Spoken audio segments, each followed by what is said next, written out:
Samira est brésilienne. Elle vient à Rennes pour 3 ans afin d'intégrer une unité de recherche de l'INRA spécialisée dans la nutrition infantile, le sujet de sa thèse. Comme elle, 800 enseignants-chercheurs et 1900 doctorants étrangers y séjournent chaque année.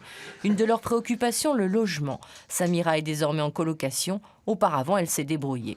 En étant au Brésil, sur Internet, je peux trouver un logement pour 2 mois. Et donc, j'ai pas eu de logement par l'école doctorale. Mais c'est vrai que ça peut faciliter, surtout pour des étudiants, des doctorants qui arrivent la première fois en France. Ils sont souvent perdus, ils arrivent souvent à l'hôtel.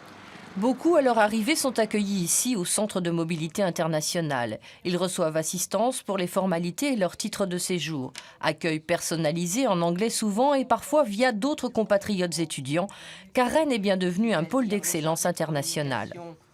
Les établissements ont des partenariats de recherche et dans ce cadre, des étudiants viennent pour effectuer leur doctorat en France. Il peut y avoir des thèses également en co-tutelle. Certains peuvent venir pour un séjour un peu plus court, sans être forcément inscrits en France, mais parce que leur laboratoire a un partenariat avec un établissement rennais. Le temps d'un colloque ou d'un séminaire, d'une nuit à 6 mois, ces chercheurs pourront bientôt séjourner dans la cité internationale Paul Ricoeur en plein centre-ville.